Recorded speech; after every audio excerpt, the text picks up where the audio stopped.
word is grit. There's just something that's very primal about that word. You could define it in a couple different ways, but it's just this toughness and perseverance and endurance and the ability to withstand adversity and disappointment. It's all those things that are wrapped into this grittiness that just doesn't let you quit. It's just, you just don't quit.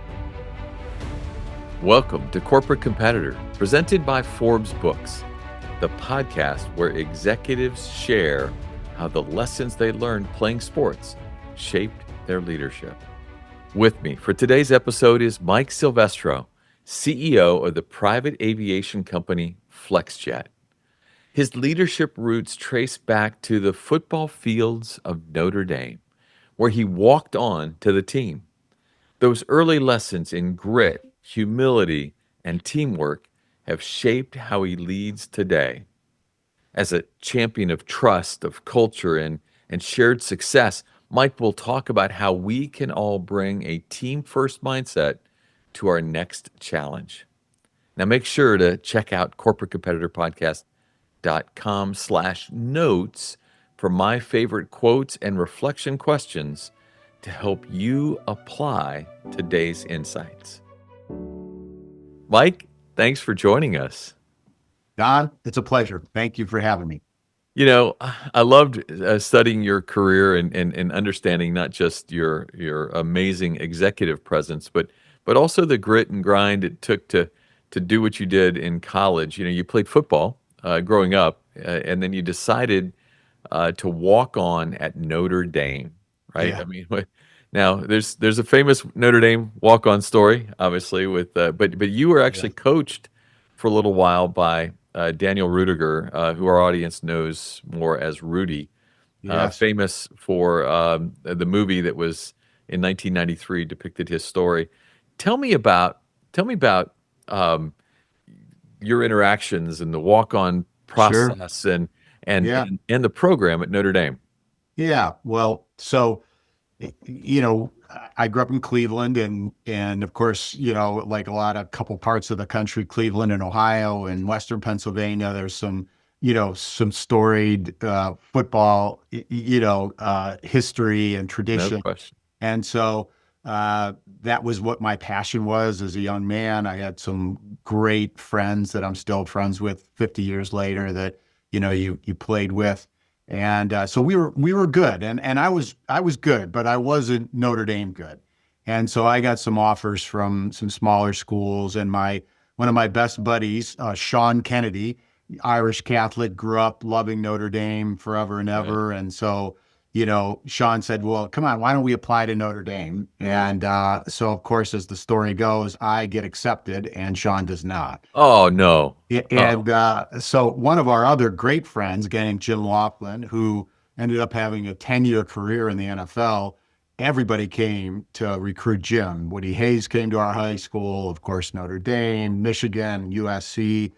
And so when I was accepted at Notre Dame academically, the scout who had come to watch my friend Jim got in touch with me and said, "Hey, I kind of remember you. You're good. Have you ever thought about walking on?"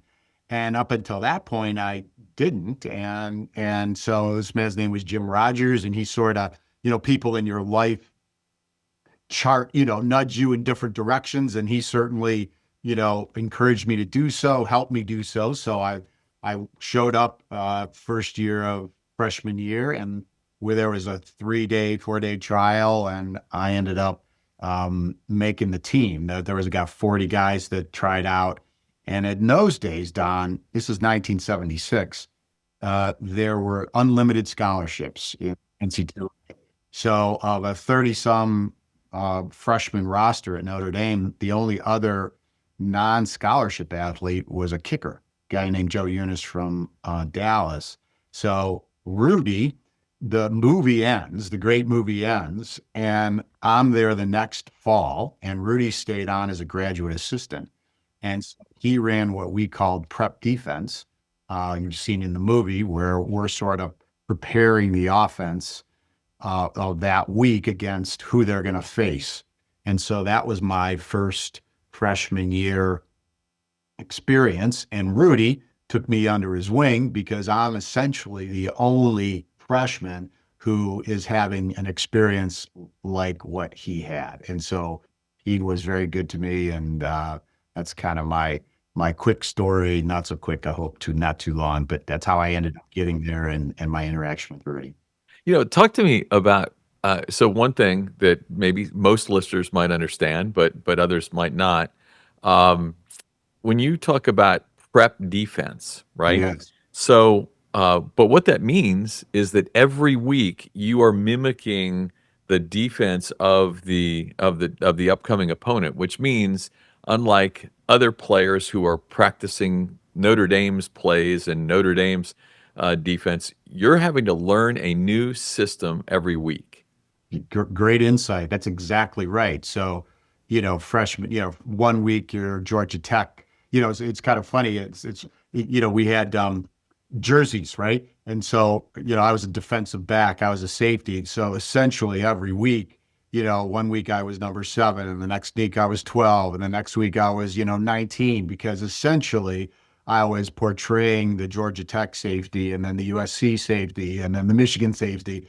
And so we were trying to give, the offensive guys as close to an authentic preparation as what they were going to encounter on Saturday.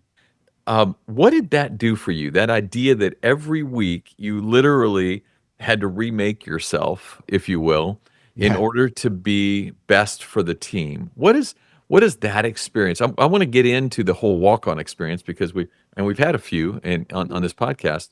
But what did that idea of having to constantly, you're always got to be studying not what Notre Dame's doing, but what somebody else is, so that you can help the team. Yeah, I mean, if you wanted to get, relatively deep and philosophical quickly, it would be, when you take those lessons into adulthood and certainly into your personal and then professional life, I think the most telling signs of successful organizations is not a complete makeover, but a constant evolution of trying to evolve yourself to meet what the marketplace or customers are looking for, right? And so you're not philosophically changing the character, perhaps, of you yourself or your organization, but you are constantly evolving in terms of what what you're offering. And I think there's lesson after lesson and example after example of huge organizations that dominated industries that don't even exist today. Because they And could not pivot. they couldn't constantly, as you say, remake yourself. And I think those lessons that I learned, literally almost 50 years ago, still are, hardwired in my DNA today. How does that translate into what you would ultimately do as a professional, as you would grow through your career to, Yeah. to now the role you have with FlexJet? What did it teach you being a You know, being a walk-on? Donna, here's a word that not many people use anymore. I think maybe you and I might appreciate it, but the word is grit. There's just something that's very primal about that word that is hard to, you could define it in a couple different ways, but it's just this. It's the synonyms would be, toughness and perseverance and endurance and the ability to withstand adversity and disappointment. It's all those things that are wrapped into this grittiness that just doesn't let you quit. It's just you just don't quit. And they're all of us experience, more no's in our life than yeses. And it's just a matter of, okay, he or she said no, but the next person might say yes, and that takes it just takes a resilience that part of it is how you're wired it, but part of it is the practice. You have to practice. Would you say that window of time and what it took I love that idea that you had to withstand adversity and disappointment, right? Yeah, sure. Because there were probably plenty of times when you're going, Coach, we're up 40, we're playing Ball State. Sorry, Yeah, that's where I